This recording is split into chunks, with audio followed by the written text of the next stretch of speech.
खेड तालुक्यातील बोरज बौद्धवाडीतील अंतर्गत जाणाऱ्या रस्त्यावर एका इसमाने दगडी गळगाव माती लाकडी टाकून अडथळा निर्माण केला होता। हा रस्ता खुला करण्याकरता स्थानिक पातळीवरील लोक ग्रामपंचायत यांनी तहसीलदारांचे दार ठोठावले आणि काही दिवसातच तहसीलदारांनी हा रस्ता मोकळा करण्याचे आदेश बजावले। 2 महिन्यात हा रस्ता मोकळा करून द्यावा म्हणून सांगण्यात आले, तरीही रस्ता मोकळा न केल्याने अखेर तहसील कार्यालयाच्या मार्फत रस्ता मोकळा करण्याची कारवाई करण्यात आली आणि 100 वर्षांहून अधिक काळ बंदिस्त असलेला रस्ता या ठिकाणच्या जनतेसाठी खुला झाला। त्यामुळे बोरज गावातील लोक आनंदित झाले आहेत। बोरज निगडे ग्रामपंचायत सरपंच श्री विशाल घोसाळकर, बोरज पोलीस पाटील निखिल घोसाळकर, निगडे पोलीस पाटील पूजा गुरव, तंटामुक्त अध्यक्ष बाळू सनगरे, ग्रामपंचायत सदस्य रामचंद्र मोरे, सुरेश जाधव, सुरेंद्र तांबे आणि मोठ्या संख्येने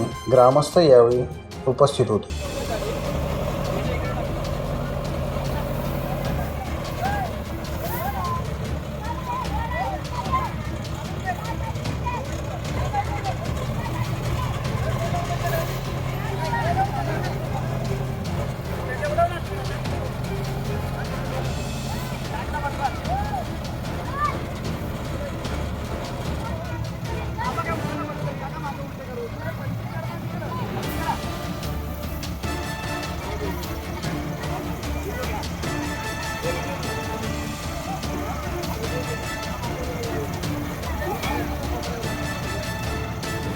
टाइम्स डिजिटलला लाईक करा, सबस्क्राईब करा, शेअर करा आणि बेल आयकॉन दाबायला विसरू नका।